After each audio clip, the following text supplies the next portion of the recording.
Good morning, students. From your Vistas book, we are doing chapter The Enemy, written by Pearl S. Buck. Let's continue with the line by line explanation of the chapter. He had been about to come in when she called. His hand had been on the door and now he opened it. So when Hannah very softly called Sadao, he was there about on the door itself as his hand was there and he entered the room. She saw that he had brought his surgeon's emergency bag and that he wore his surgeon's coat. So Hannah notices that Dr. Sadao has made up his mind to operate on the enemy and he was ready with the emergency bag and was wearing his surgeon's coat. You have decided to operate, she cried. Yes, he said shortly. So Hannah questions him that you have made up your mind to operate, and he says shortly, yes. He turned his back to her and unfolded a sterilized towel upon the floor of the Tokonoma old cave and put his instruments out upon it. So Dr. Sadao was getting things ready for the operation. He unfolded the sterilized towel and all the instruments that were required for an operation. He placed them onto it and he placed the towel on a Tokonoma old cave and placed the instrument on that towel.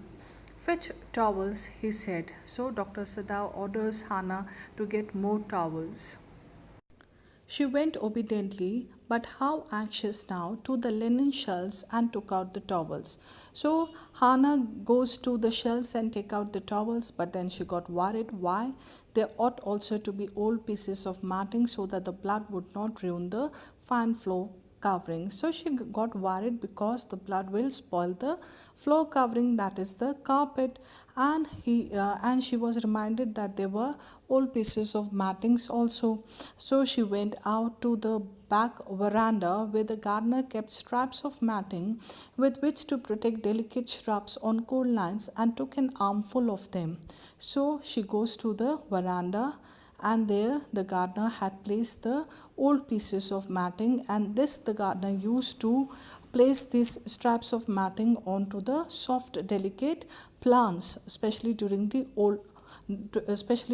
cold nights. So she takes handful of them and comes back to the room.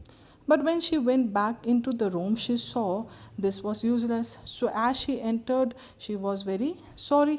Why? Because the old pieces of mattings were not required anymore. The blood had already soaked through the packing in the man's wound and had ruined the mat under him.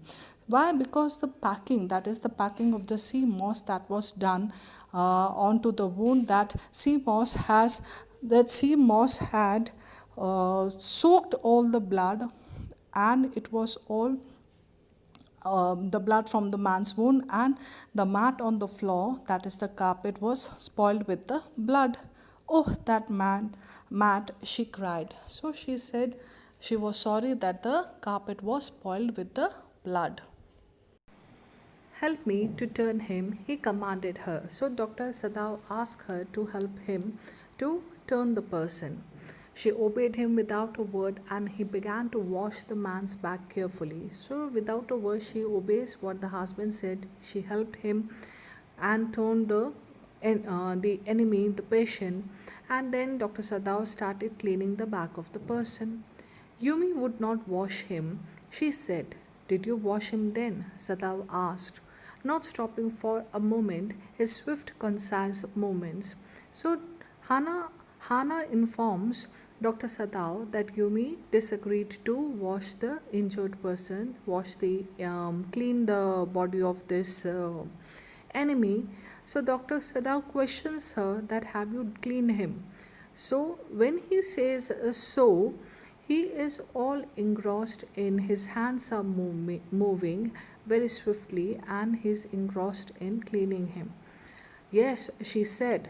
He did not seem to hear her. So Hannah says yes, and Dr. Sada was all lost in cleaning the body of the back of this person, the enemy, that he did not hear Hannah. But she was used to his absorption when he was at work.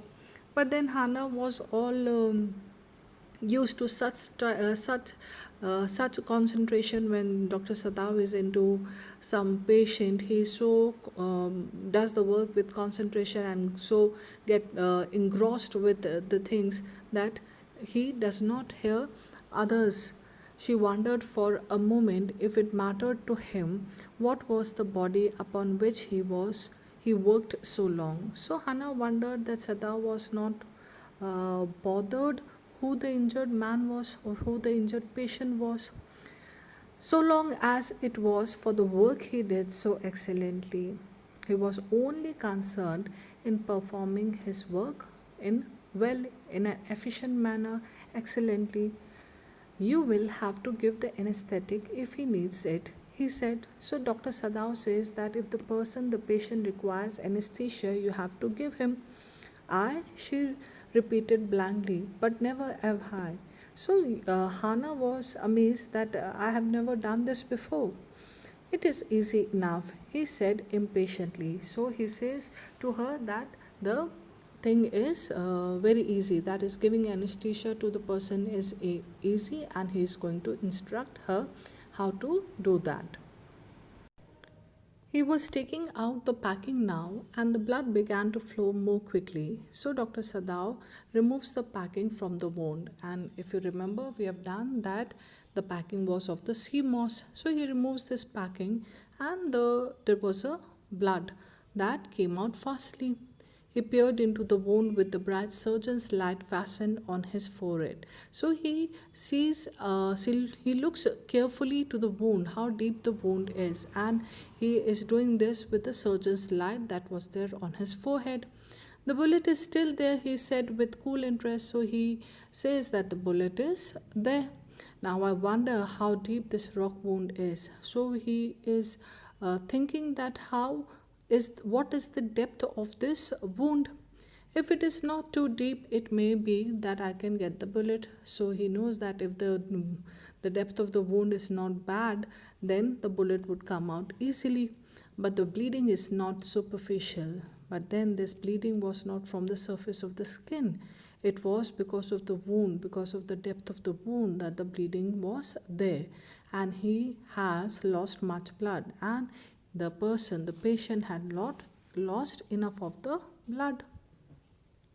At this moment, Hannah choked, and as this moment when he removed the packing from the person and the blood started flowing, Hannah felt a little difficulty in breathing. She felt choked. He looked up and saw her face color of sulfur. So he notices his wife, and he sees that she was all pale. Don't faint, he said sharply. So he announces to Hannah not to be unconscious, don't faint. He did not put down his exploring instruments. If I stop now, the man will surely die. Now Dr. Sadav had started seeing and looking into the wound and trying to get that bullet out. So now if when he is all working with his instrument to get that bullet out, it would be difficult. He said that at this minute I cannot leave because the person would die. She clapped her hands to her mouth and leaped up and ran out of the room. So Hannah places her hands on the mouth. She gets up and leaves the room. Outside in the garden, he heard her wrenching, but he went on with his work. Now, Dr. Sada was all engrossed and concentrated on the person. He was looking the bullet, so he could hear from the garden that she was vomiting, and he was lost with his work. It will be better for her to empty her stomach, he thought. So he thought it would be good for her to empty her stomach, because after all, he wanted help from Hannah to be there to give anesthesia to the person. He had forgotten that, of course, she had never seen an operation. So he actually was reminded now that Hannah is not used to seeing operation or blood and anything. But her distress and his inability to go to her at once made him impatient and irritable with this man who lay like dead under his knife. So Dr. Sadao became impatient and irritable with this person, this American POW. Why? Because Hannah was under stress and he could not go to his wife So he became a little irritable with the person, and this person was all unconscious and dead under the instruments or under the knife that Dr. Siddha was working with.